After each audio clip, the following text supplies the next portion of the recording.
दिन पहले तेजस्वी यादव बहाली भी दिए थे, फिर चेंज हो गया, फिर सब चीज तो काम रुक गया, जितने प्रगतियां था सब।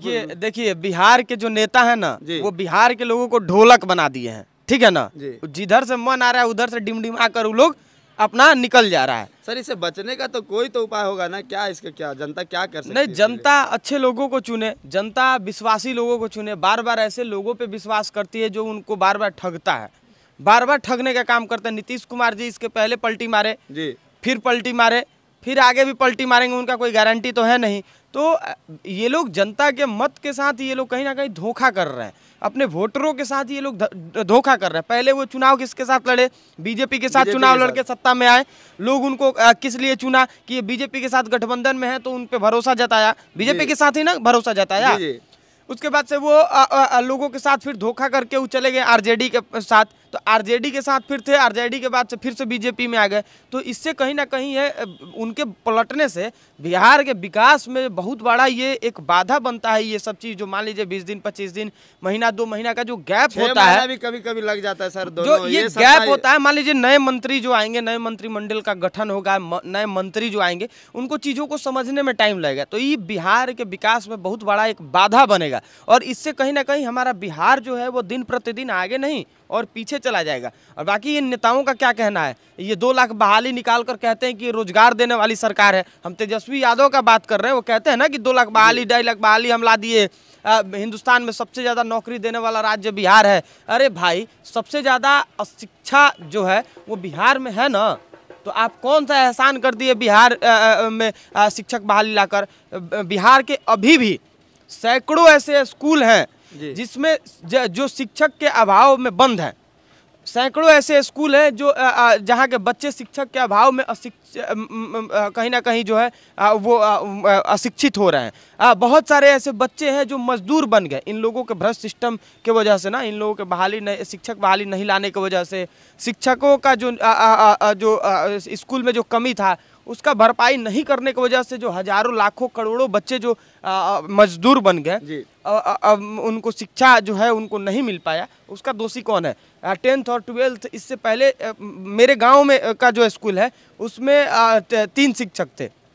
10th और 12th के जो बच्चे जो कई सालों से जो अशिक्षित रहे, हाँ अशिक्षित रहे, शिक्षा उनको नहीं मिल पाया, जो कंप्लीट शिक्षा मिलना चाहिए वो नहीं मिल पाया। उसका दोषी कौन है? और आज आप अगर भरपाई कर दिए शिक्षक बहाली करके, कौन सा बड़ा बिहार पे एहसान कर दिए भाई। आप पहले से सब कुछ भरा रहता और तब उसमें कुछ एक्स्ट्रा आप करते तो हम लोग मानते कि हाँ आप लोग अच्छा कर रहे हैं। सर जैसे लग रहा है रवि भैया, विशाल भैया, कि इस बिहार में बहुत सारे ऐसे जनते हैं जो यहाँ से पलायन होकर बाहर जाते हैं। हाँ।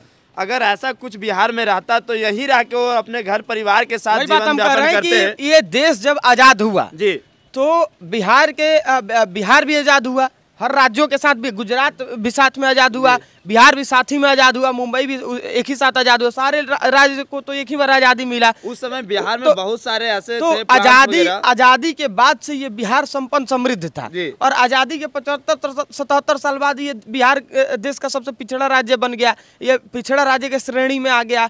यहाँ के बिहार के युवाओं का विकास इसलिए नहीं हो रहा है कि उनको उच्च शिक्षा नहीं मिल रहा है, शिक्षा का कमी है कहीं ना कहीं, तो उनके विकास में कहीं ना कहीं शिक्षा बहुत बड़ा बाधा बन रहा है। तो अगर आप इंडस्ट्री लगा देते हैं तो बिहार पे कोई एहसान नहीं करेंगे। वो पहले बिहार का विरासत था, बिहार पहले से विकसित था, बिहार पहले से संपन्न समृद्ध था, विकसित बेहतर शासित राज्य के श्रेणी में था। अगर आज फिर से आप लाते हैं तो कोई एहसान नहीं करेंगे।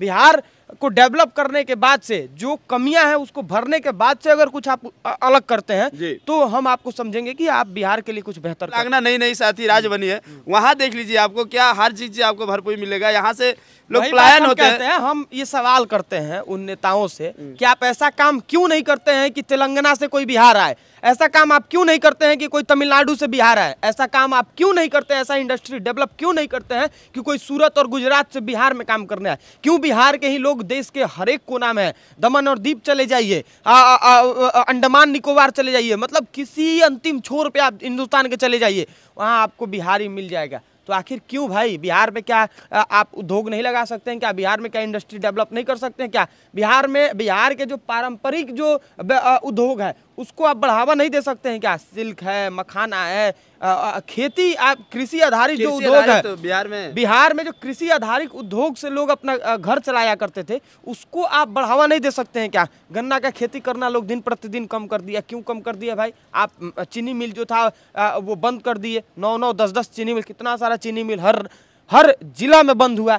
तो आप ऐसे ही लोगों को और दिन प्रतिदिन बेरोजगार कर रहे हैं। आप कृषि आधारित उद्योग का बढ़ावा हो गया, या फिर बिहार में जो भी पारंपरिक बिजनेस था, जो भी उद्योग था, उसका बढ़ावा आप क्यों नहीं दे रहे हैं? जैसे आप अभी बोल रहे थे गन्ना की खेती कम कर दिया गया। बिहार में लगभग हर जिले में 2 से 3 कम से कम तो एक चीनी मिल था। जैसे अभी यहाँ पे जैसे गए वारसलीगंज में चीनी मिल में बंद हुआ ना, जी, नवादा में चीनी मिल बंद हुआ, गोपालगंज में चीनी मिल बंद हुआ, अररिया में, सिवान में, कौन से जिला में चीनी मिल बंद नहीं हुआ? तो ये भ्रष्ट सिस्टम का नाकामी है। ये लोग कृषि, ये देश जो है वो कृषि पे आधारित है कि नहीं? और किसानों का गला दबाने का काम ये लोग कर रहे हैं। कृषि रोड मैप बनाते हैं ये लोग, लेकिन उससे किसानों को कितना बेनिफिट मिल रहा है वो किसान जानते हैं।